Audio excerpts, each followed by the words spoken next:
ipakita tayo ay palagi malakas. Amen po ba? That's pantay nagiging blessing sa atin pong mga tao sa labas, especially sa church. That's why po, gusto kong nag-ask po sa Lord what I'm going to share po sa atin. Kasi hindi naman po ang share-sharean or babahaginan ko po yung mga members sa church, kundi mga pastor na naglilingkod katulad po natin sama-sama dito sa CPA. Kaya, yung text po ay sa Galatians chapter 6 verse 2. Siguro po, pamilyar na tayo lahat. Amen ba? Sa babanggitin po.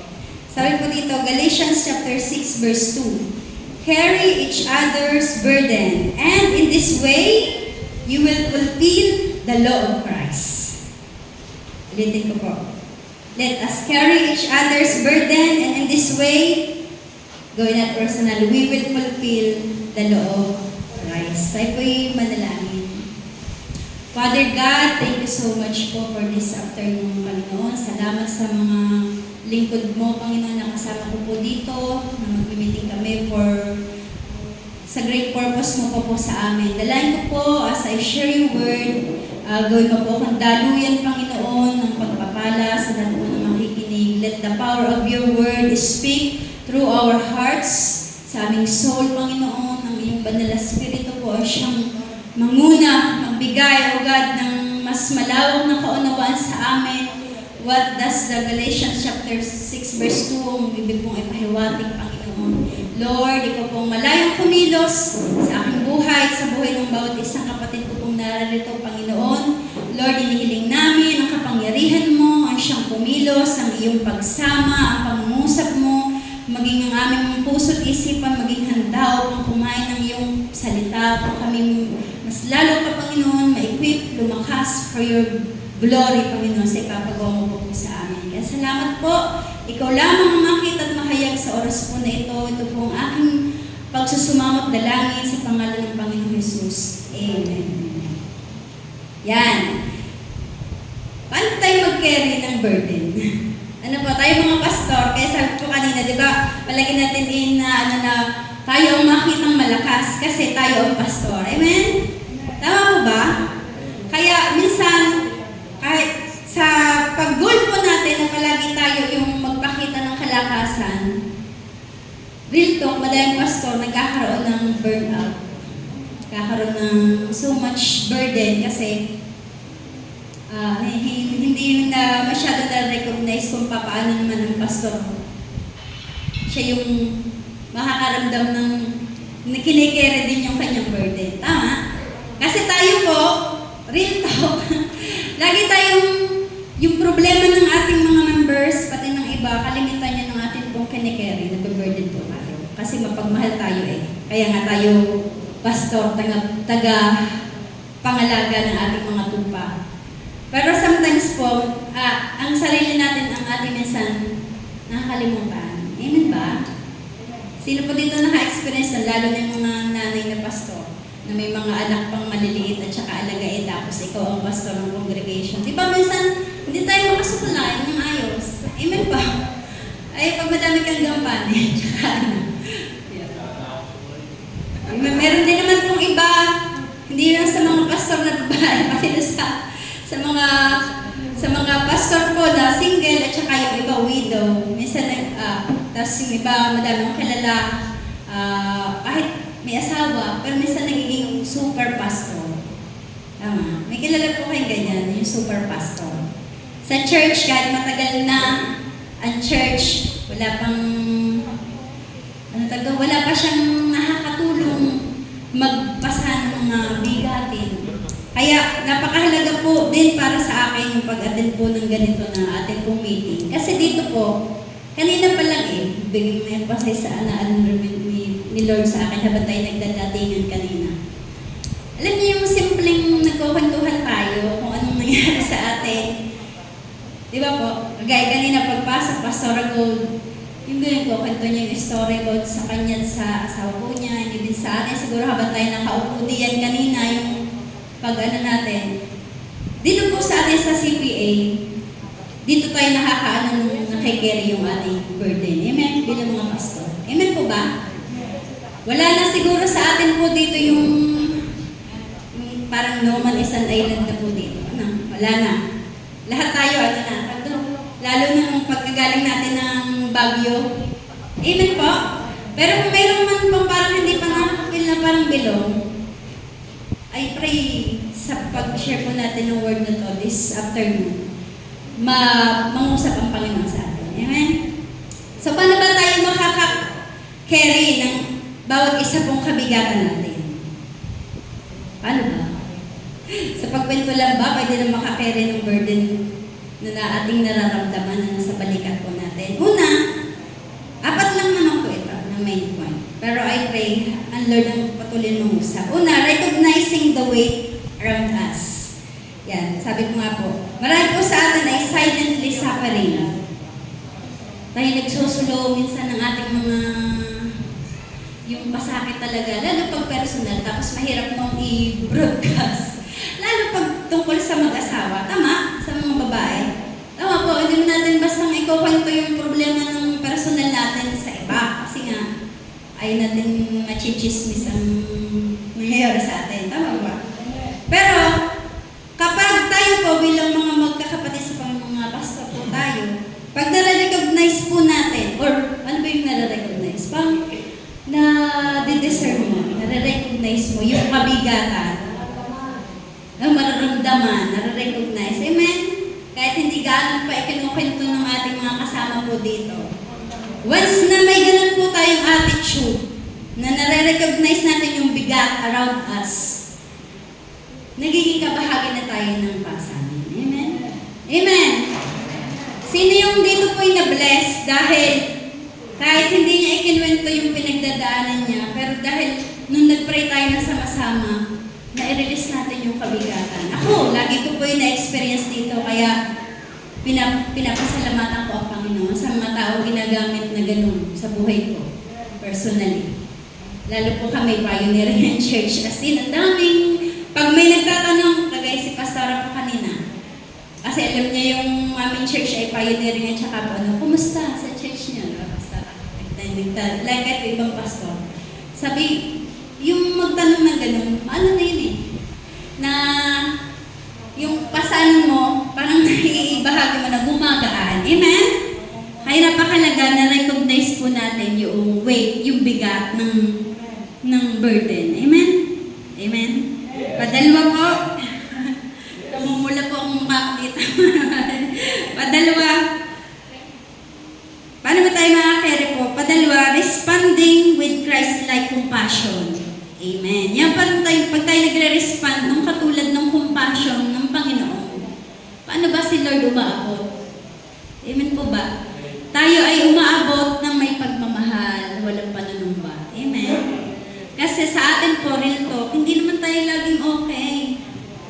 Hindi laging mabait ang aura natin kasi nga ang dami nating burden. Sa totoong buhay po, nung nakaraang Saturday, alam niyo yung bilang pastor, kwento ko lang din po para maiano kung paano ko na-share yung burden ko sa aking kapwa pastor nung Sabado. Sa mga pastor po nandito nung umattend ng anniversary ng Aplan. Habang pong nag-aano ng anniversary, sugod yung isang nanay namin po sa church. Pero matagal na din yun hindi na-attend sa church. Tapos, sabi niya, masama ang lagay ng aming nanay na ampun dati sa church. Yung pong ampun namin dati sa church, umalis na po sa amin dahil matigas po ang kanyang ulo at hindi inaalaw doon na tumira siyang sa church kasama namin.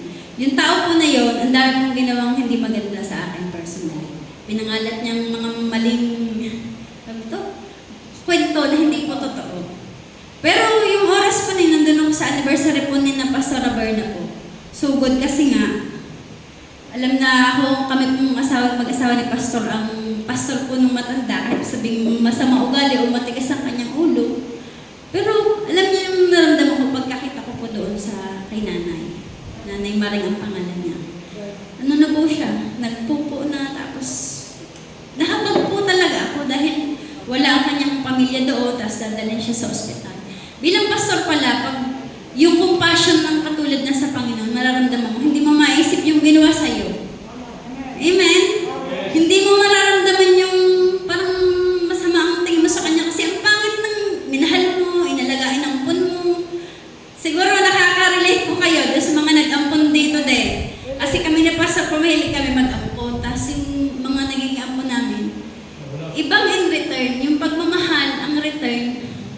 Basta madami po, hindi lang yung matanda na yun, na ginagawa tayo ng hindi maganda kahit ang ginawa natin sa kanila ay mabuti. Tama?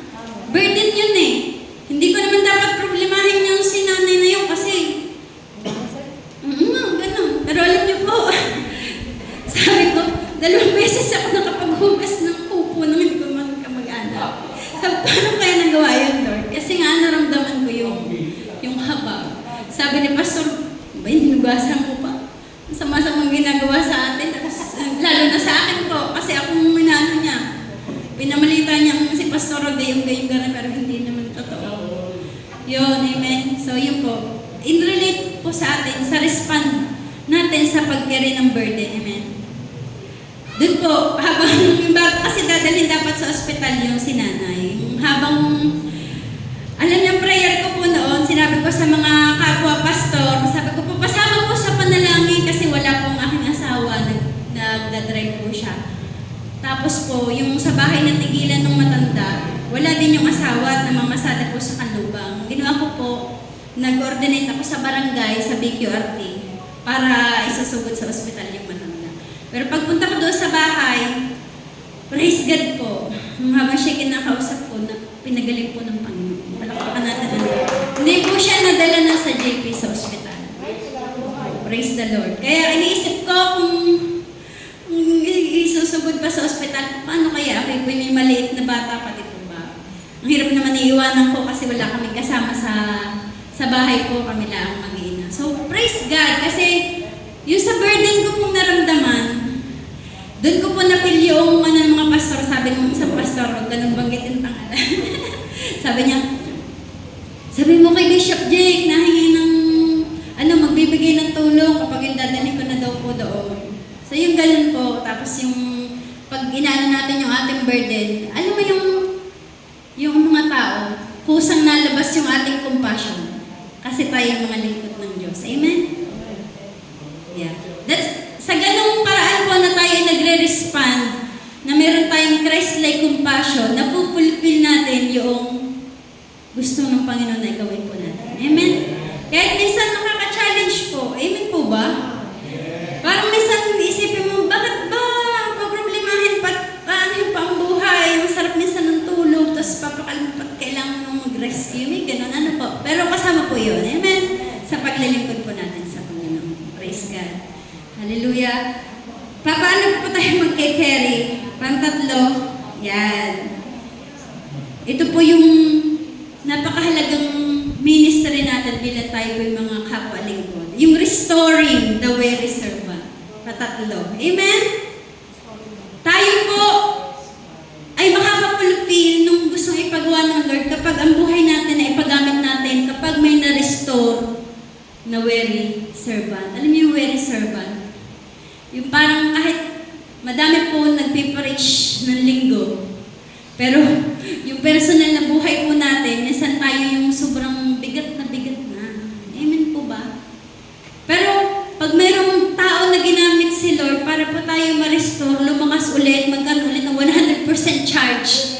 Di ba? We are so blessed at pinagpapasalamat natin yun sa Panginoon sa mga tao na yun. Amen? So yun po, how we can carry each other burden kapag po tayo ay nagagamit ng Panginoon na nare-restore. Hindi lang po, yung mga nag-preach madami din nagbabackslide bakit kami ganun? Ano po? Kahit na tayo alam natin tayo pastor na naligaw pa rin doon sa, ang dami po akong kilala. Hindi lang po 1 o 5 na talagang umayaw na sa paglilingkod. Amen? Kayo po ba? Madami din kayong kilala na parang nasubrahan na sa kabigatan, siguro na burnout na nangailangan ng restoration po yung lingkod din na yun. Amen? At bilang tayo nandito po na tayo, ang malakas po ngayon, ang kalooban ng Panginoon sa atin ay maabot sila. Amen? Not to condemn them, dahil kalimitan, real talk, di ba po, pag mga pastor, ano bang inaano ng kaaway para tayo ilayo sa paglilingkod? Pera, famous, tsaka ano, minsan, nagiging mindset natin pag nandun na sa sitwasyon na yun yung kapwa-pastor natin na ano natin tawag doon, mas marami nagpo-condemn kaysa umabot. Mas madaming nasasabing negatibo sa pinagdaanan pinagdaanan o sitwasyon niya kaysa yung madami yung gustong mag-lift up. Amen? Kaya, kung paano po natin makikarry each other burden na talagang yun maramdaman nila na tayo ay sumasa atin ang pagmamahal ng Panginoon. Hayaan po natin na ma-restore yung madami nating kilala o kahit yung iba sa pamagitan ng ating buhay. Amen? Amen? Ang sarap yun, ikaw ang nagpapalakas. Kasi hindi araw-araw tayo malakas eh. Dumadalit sa point na tayo yung hina din. Amen po. So, we're so blessed dito po sa CPA na tayo nare-restore sa bawat buhay ng bawat isang narito. Amen? Pwede bang palakpakan natin ang Panginoon sa bagay po na yan?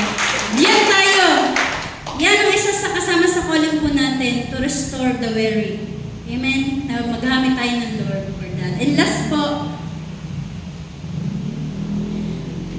para tayo makareflect. Reflecting Christ's example. Yan. Number 1 po, syempre, paano natin magagawa ito? Si Lord na muna nagpakita po ng sample sa atin. Tama po ba?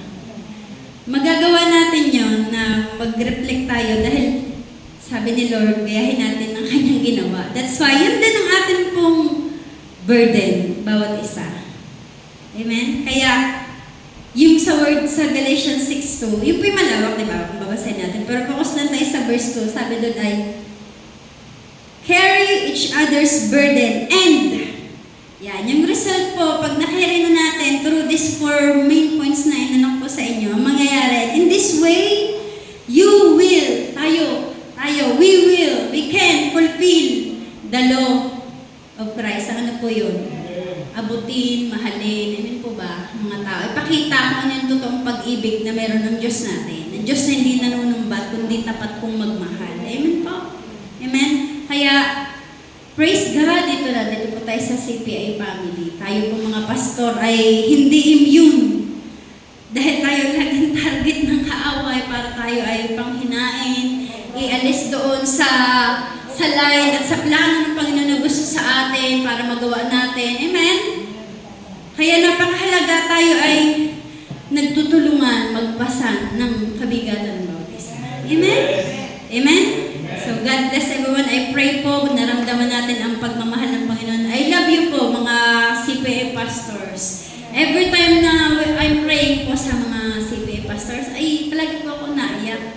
Kasi, alam ko, pag may nagpe-pray din po sa amin, ng mga kapapastor na alam ang sitwasyon ng paglilingkod, I know, you're also praying sa Lord sa iyong kapapastor. Amen? Salamat po sa Panginoon na nandito kami na ginagamit sa paglilingkod at tayo po'y magkakasama sa paglilingkod sa Lord hanggang bago tayo umuwi. Amen po ba? sa Panginoon balang araw. So, yun po, I pray ang Diyos ang patuloy ng usap sa atin through this word. Let us pray. Father God, thank you po through your word. Tulungan mo kami, Panginoon, na sa aming buhay, bilang kami yung mga lingkod, palagi mo pong ipaalala sa amin, o God, hindi po kami nag-iisa. Meron po kami mga kapatid na tunay na karamdam din ng kung anong pinagdadaanan namin, nakakaintindi, nakaunawa. Especially you, O God, ikaw pong una, Panginoon, na nagpaalala po sa amin na ikaw po nakakaramdam ng burden din na meron kami. That's why, O God, patuloy mo kami tulungan. O God, pagpalayo pa po ang CPA, O God, through Bishop and sa bawat pastor, sa mga